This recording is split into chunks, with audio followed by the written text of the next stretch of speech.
Oui, Monsieur le Président, mes chers collègues, je reviens de manière un peu décalée parce que je ne savais pas qu'on pouvait intervenir après les présidents de groupe, l'usage, mais pour m'associer à votre émotion concernant les faits qui se sont produits au Collège Herriot, dont je suis naturellement membre du conseil d'administration, et mon propos est également un propos porté par Caroline Carlier.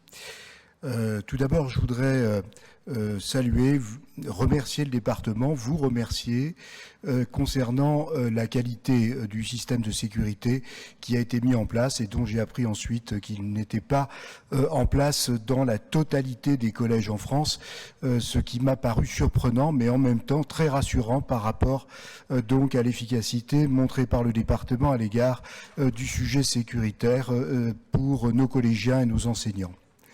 La deuxième chose que je voulais noter concerne donc la nature même de cet incident ou de cette gravité concernant d'abord la réaction et l'émotion de l'équipe éducative et des agents. Bien évidemment, j'ai compris les temps institutionnels dans lesquels s'est inscrite la réaction. Je me suis moi-même rapproché de la principale du collège. J'ai rencontré les enseignants, nos agents sur place, les agents du département, et j'ai pu mesurer effectivement l'émotion. Mais je souhaitais quand même apporter des éléments concernant la compréhension que nous pouvons avoir de cette situation. Je crois qu'il ne faut pas je dirais, écarter une réflexion de fond sur la situation simplement en faisant un lien avec l'insécurité en général et les problèmes de drogue en particulier. Au cas particulier, le collégien dont nous parlons est un collégien qui avait été transféré sur le collège Herriot après 2 précédents collèges.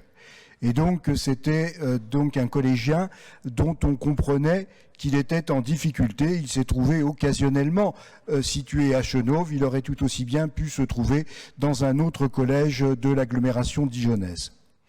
Le deuxième élément important, c'est que le procureur de la République a pu établir assez rapidement, et on peut l'en remercier, qu'il ne s'agissait pas d'un acte à caractère terroriste. C'est quand même important de se rassurer par rapport à la nature des actes qui sont commis.